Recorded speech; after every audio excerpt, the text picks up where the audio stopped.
Yo, what's going on, everyone? It's Yoland here. Today I'm going to be showing you my one-shot elite killer build that I'm running in T4, or World Tier 4. It's something that I've been running since I got here. That was level 60. I'm level 63 now. So yeah, just go ahead and show you guys real quick, and then we'll go over the build. So here's a few here, trying to get them all up. Well, you saw the first two died in, I think, one hit, right? The second one died in two, but yeah, I mean... Remember, this is World Tier 4. They're actually 11 levels above me. But, yeah, there you go. And I know what you're probably saying. Hey, you're just waiting for your teleport and Nova. You can still do a lot of damage with just your ice shards. And I'll kind of show you here a little bit. See what they're all mostly dying with ice shards. They're not dying as quick, but... Obviously here, you know, your Nova, you'll one-shot them here. Nova again, one-shot them there. But as you're waiting for Nova,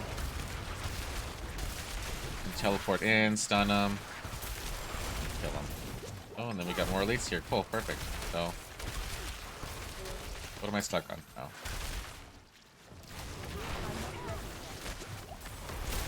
Boom, perfect. So, oh, we're gonna die. No, we're good. Okay. So, I think we're actually pretty tanky because I survived that without dying and without Nova, or without flame shield. So anyways, go ahead and show you guys the build. I just saw there too, they died really quick. Let's see if I can... I just saw an elite. Let's see if we can kill them real quick in one shot. Oh, it's just the one. So 2 shots. We'll say it's one. Just because for the sake of the video, we'll say it's one shot. But as you can see, I mean, Nova into an ice shard is just guaranteed death.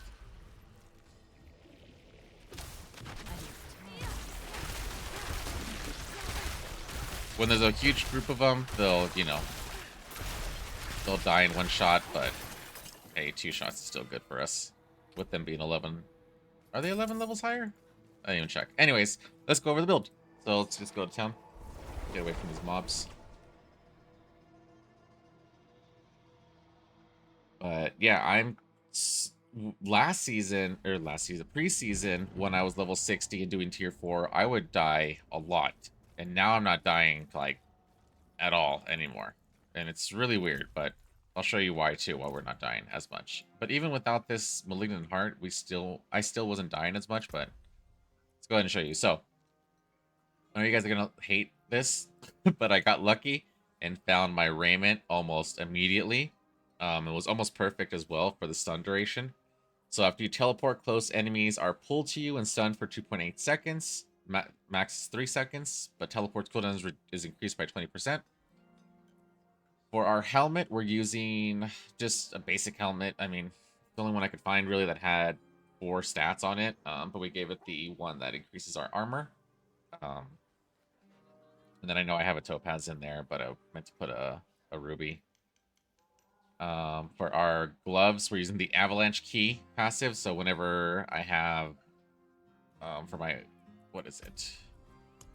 Whenever I have my key passive, so avalanche or frost skills have up to 10% chance to make your next cast of ice shard, frozen orb, or blizzard consume no mana and deal 40% increased damage. Chances doubled against vulnerable enemies.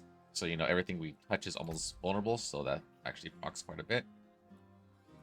For our pants, I'm using the Frost Nova gains an additional charge, with the cooldown per charge is increased by 36. I have a better one, but I'm waiting to use it when I actually have, you know, better gear. And I actually need to upgrade these pants, but whatever. As for my boots, definitely got lucky here. Got the 2 ranks of Ice Armor, got the 2 ranks of Frost Nova. The only thing better would be 4 points of Frost Nova, but I won't be getting that until higher than 720 item power. Weapon, we got the regular imprint that is bread and butter. You deal 50% more damage to mobilized, stunned, or frozen enemies. I actually have not found this plan on any legendary. It's always just been the base that we have. So I'm kind of getting a little worried about that. But definitely going to be saving them when I get more, if I find more. For our amulet, we're using the distant enemies have 8% chance to be stunned for 2 seconds when they hit you.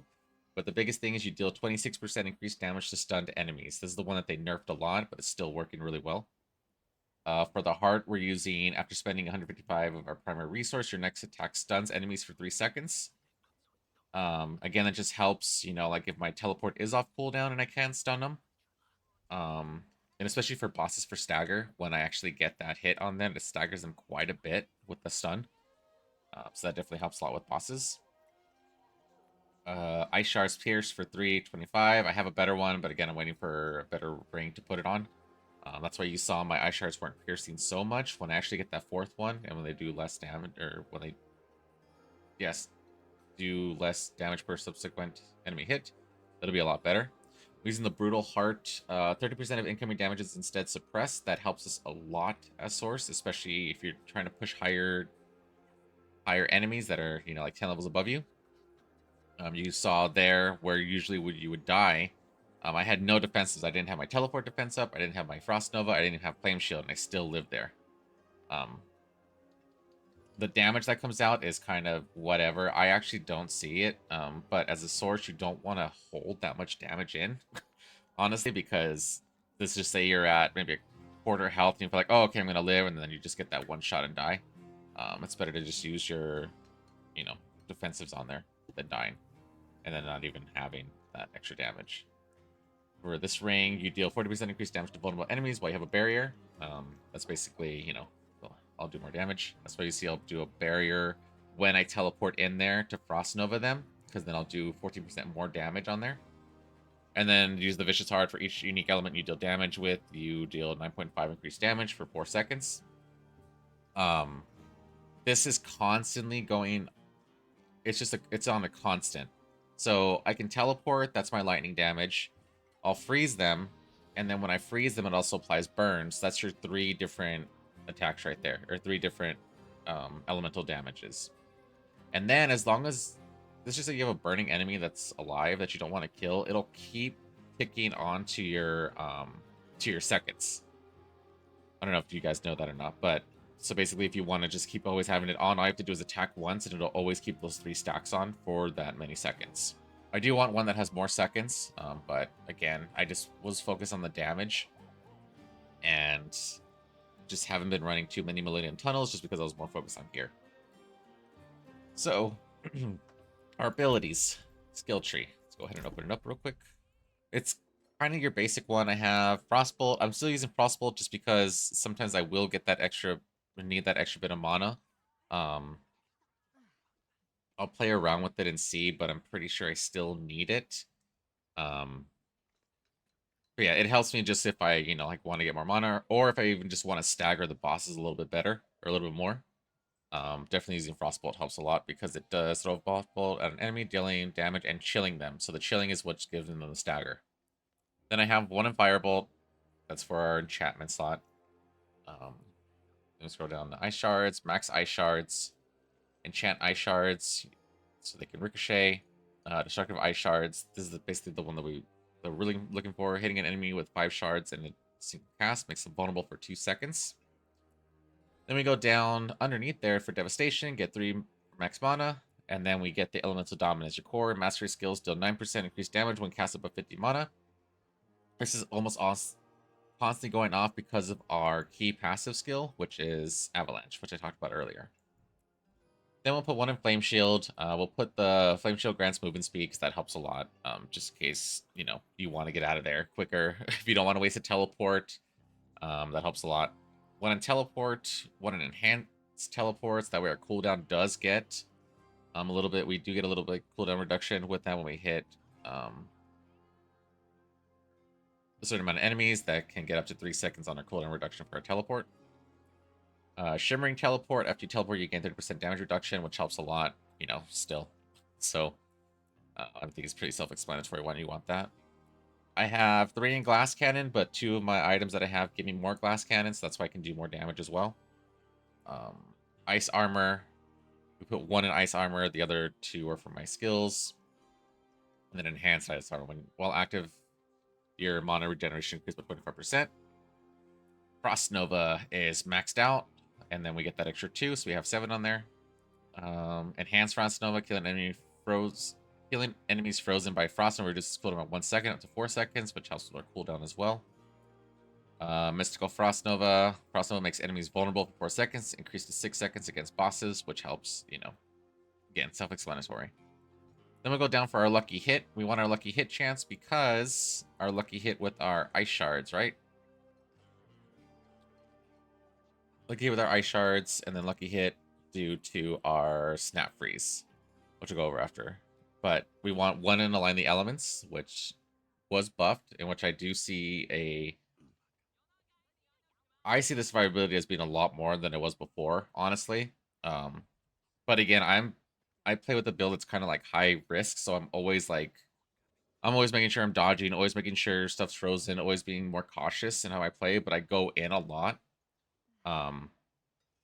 It's just my play style, but a lot of the elements for me seems like a huge buff for us. Then I do use one in protection. Using a cooldown grants 10% of your maximum life, so a cooldown are all these basically, or all these up here. So whenever we hit our flame shield, we'll get a teleport, or we'll get a barrier. But basically, I want it for the teleport. So when I teleport in, my Frost Nova is also doing my Frost Nova, but I'm also just getting a barrier on top of there. And again, with our legendary pattern that we have, vulnerable enemies. And then down here we do Icy Veil, and then Snap Freeze. So Frost skills have up to 9% chance to instantly freeze. So our Frost skills are any of these, right? So our Ice Shards. Ice Shard lucky hit chance is 18%. On top of that, we added an extra 15% chance, so that way we can freeze enemies. It'll be better once we get Frostburn, but this is kind of like, you know, why they will freeze. And then you could see, I don't know if you saw that earlier, but some were freezing. But again, Frostburn's going to make this a lot better. Then we have our Inner Flames. We don't worry too much about that. We're worried about this one, Devouring Blaze, the one that they did nerf, but it's still doing really good. It's what helps us, you know, do that increased damage. I max out all these. Frigid Breeze, and I'm maxing out these because mana is still an issue with us early on because I don't have as much mana reduction, mana regeneration on our gear. So I definitely max out Frigid Breeze. Cold damage against vulnerable enemies has a 20% chance to generate 15 mana. Icy Touch, you deal 12% increased damage to vulnerable enemies. Everything's basically almost vulnerable. Permafrost, Frost skills deal 50% increased damage to elites.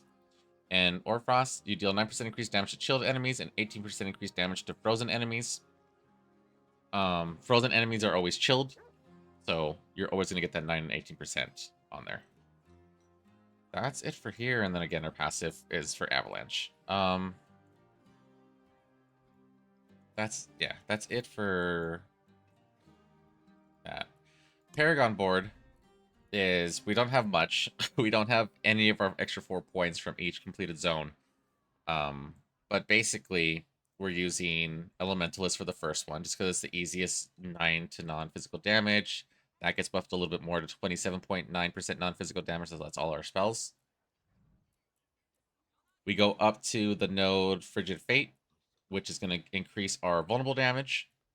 Get all those nodes there. And then we have Tactician, which is going to increase our vulnerable damage on here as well. Again, this is just for the leveling part of it. It's what I saw was going to be better. What I would do more damage to vulnerable more than anything. And that's really it. And then we're making our way to the other node, Burning Instinct, where we're going to get Destruction, I think.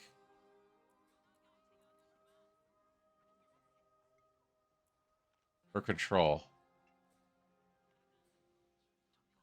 I forget which one it is, but I'll post another video later down the line when it's actually better. But we're mostly focusing on Cinders.